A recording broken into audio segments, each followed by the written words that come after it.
Hey, what's up, tol? Isang mapagpalang araw sa inyong lahat, no? Ngayon, tol, patuloy tayo sa paglalakbay kung mahanap yung kasama natin. Kasi kahapon, mga tol, hindi namin inasahan na yung napasok namin, sobrang dami palang kalaban.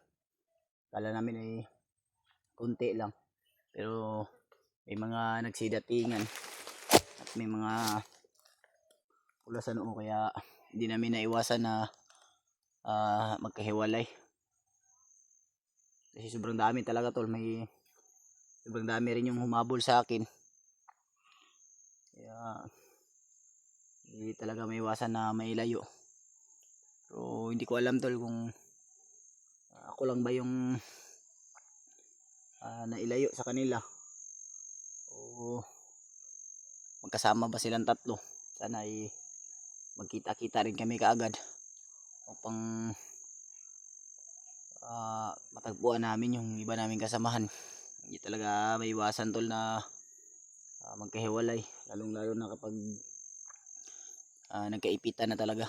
Kasi mas pipiliin mo talaga na na safety yung sarili mo. Kaya nakakalungkot man naisipin, tol, na ganito yung nangyayari, pero hindi ako nanghihinaan ng loob. At sana ganun rin yung samahan ko. At sana ipagdasal po natin, tol, na magkasama silang tatlo upang madali lang po kami magkatagpo kung sakasakali na magkita-kita kami. Kaya ipagdasal nyo rin po ako, tol, na sana ligtas ako at walang mangyari masama sa atin. Lord. At i-share nyo po yung video na to, tol, sa iba kong kasamahan. Nang sa ganun ay makakuha po sila ng impormasyon sa akin at malaman rin nila kung nasan tayo ngayon. At inuuna sa lahat, mga tol, no? Shoutout po kay Ate Che, Tita Hilma, Mama Rusi, at Mami Bibs Bayugos, at Kailin, at sa lahat-lahat ng nagmamahal sa ating pogi at sa amin, lalong-lalo na sa mga sumusuporta na walang sawa talaga, tol, at sa mga taimtim na pagdarasal. Maraming salamat po. Nabalitaan po natin na si EJ ay nakaakyat na, pero sana rin ay matagpuan din natin si EJ kasi habang hindi pa kami nakalayo, tol, kasi wala rin siyang kasama dahil nga sa may inasikaso siya, kaya hindi siya nakaakyat kagad. Kaya sana matagpuan din natin ng magkasama rin kami upang hindi kami mahirapan, kasi mahirap talaga kapag lalong lalo na, tol, kapag mag-iisa ka lang, mahirapan ka talaga lalo na sa pagpapahinga mo dahil di mo alam kung ano yung darating sa iyo. Kaya kundi pahinga lang muna ako, tol, para makapag-ipon ng lakas kasi wala talaga akong maayos na tulog. At kung naririnig nyo, tol, may mga kambing doon sa unahan. Iwan ko kung may mga nagbabantay ba dyan, pero hindi na tayo lalapit dyan, tol. Patuloy tayo sa paglalakbay o paghahanap sa iba nating kasamahan para matagpuan natin sila. At sana rin ay matagpuan din natin si Dave kasi mag-isa lang din yun, tol, pero may nakita akong na-share sa akin na may nailigtas siya. Iwan ko kung sino yun, hindi ko nakita yung video, mga tol. Nakita ko lang sa pag-share, pero siguro assassin yun o bandido na siguro gustong tumulong. Yan, nalulungkot tayo, tol, dahil hindi na natin alam kung ano na yung nangyayari sa dalawang bata na mga anak ni Janry at ni Dave. Dahil yun nga yung sabi ng ni Lolo na si Bagnot daw papunta na dito sa area at sana matagpuan natin sa madaling panahon o sa area na kung saan inilagay yung mga bata. Nalulungkot tayo, tol. Nagkahiwalay kami. talaga yun dulo. Lagi tayo dito tol. Kita tayo ng ano yan. Ang dami talagang mga ninakaw dito tol. Mga hindi.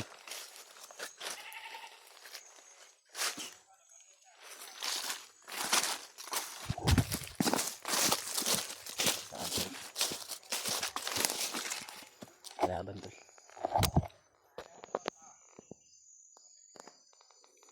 May pula sa noo. Papunta na daw si Commander Bagnot sa mga bihag. Diyos ko. Pulasin natin ito tol. Pero hindi tayo magkumpensa. Kailangan natin pag-isipan yung hakbang natin. Pang iwas bihag. At yung mga palibot natin tol. Kailangan natin na magmasid. At makiramdam kung ano yung nasa paligid natin kasi hindi natin alam kung anong oras tayo magiging apiki yung buhay natin. Kaya kailangan natin na pag-isipang mabuti bago tayo sasalakay. May usap siya, andun yung isa at dito yung isa tol. Uunahin natin to kasi yung isa malayo naman yun, pero mas kung unahin kasi natin yun, may pula sa noo yun, madidelikado tayo. Ayun o, ito yung isa tol. Andun. Hindi ko masyadong mahagilap sa video ko kasi medyo malayo, pero subukan nating patayin yan tol.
Dito tayo mahirapan tol kasi may pula sa noo.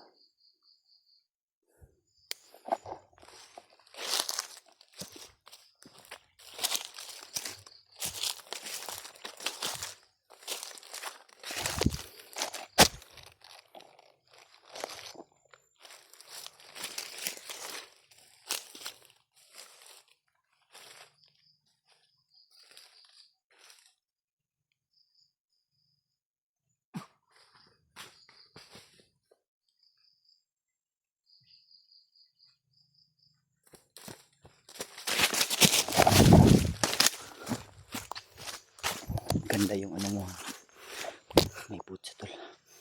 Kunin natin to. Gamit natin to tol.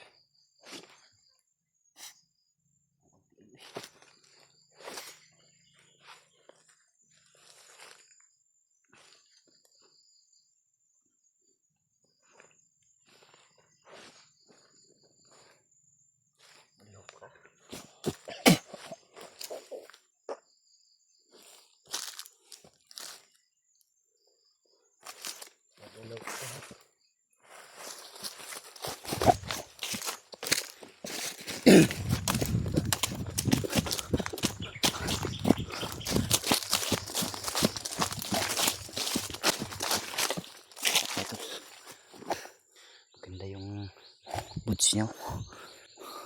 Ilagay natin to sa bag kasi magagamit natin to. Kasi yung boots natin sira na. Pasira na siya.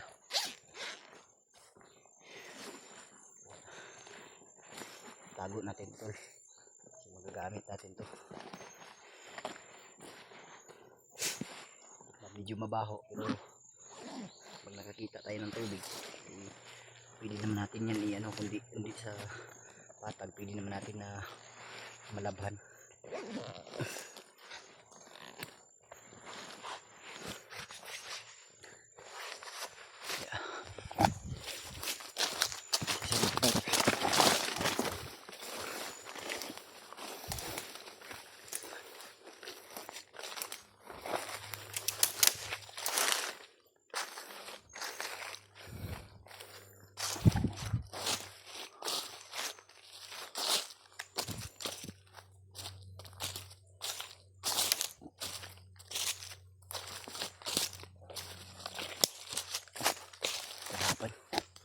So na ano.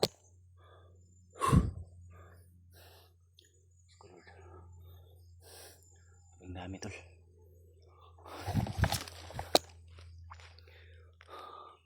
Hindi ko alam kung anong area na itong napasok ko. Pero baka dito dumaan iba kong kasamahan. Pakisya po sa kanila tol na dito tayo dumaan, baka madaanan nila o nadaanan na to nila saka sakali man na dami ano. Pagdasal niyo po ako tol na sana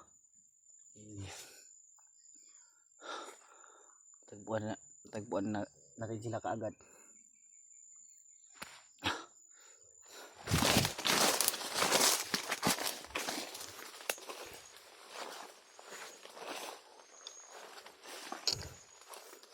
May mga nakatago lang sa damuhan. Kaya talaga natin mag-ingat. Tapos natin ingatan talaga natin.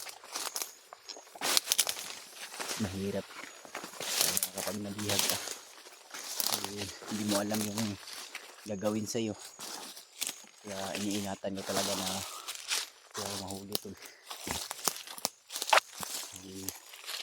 Alam niyo naman kung ano yung mangyayari pag nahuli pa kayo. Mahirap.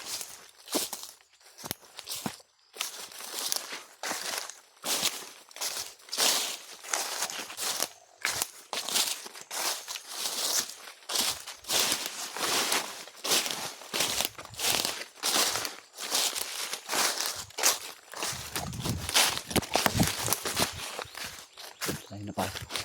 Dito na tayo napadpad tulo. Sabi napaka lawak sa bundok.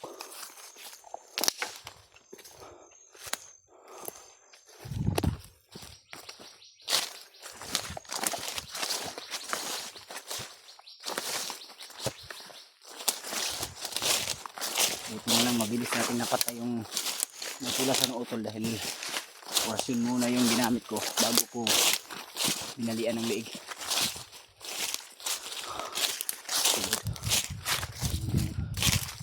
Lamig ng panahon, medyo makulimlim tol. Hindi ko alam kung uulan ba, pero sana hindi kasi tingnan yung panahon tol, yung madilim, pangit yung panahon ngayon. Sana ay hindi uulan para maiwasan nating magkasakit. Kanina pa to tol, hindi ko alam kung anong oras na ngayon, pero pang alas 9 na yata ng umaga. Hindi pa rin lumalabas yung araw. Minsan lang to nangyayari tol na ganito yung ano dito sa bundok kahit na tanghali na. Dito na naman eh.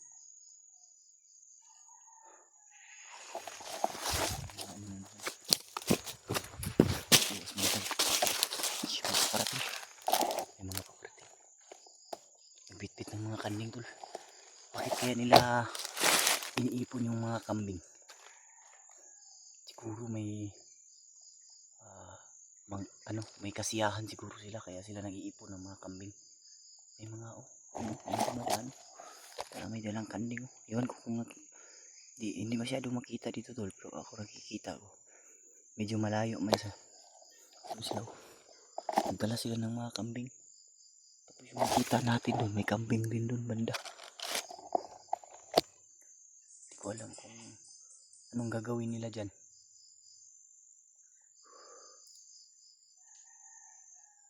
Iwan ko kung baka ipakain din nila sa ahas o may gagawin sila na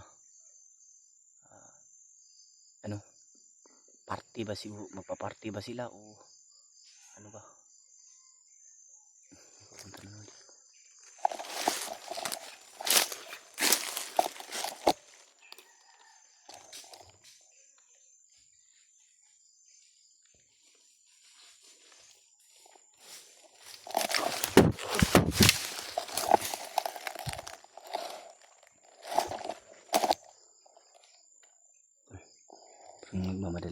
Nagmamadali sila.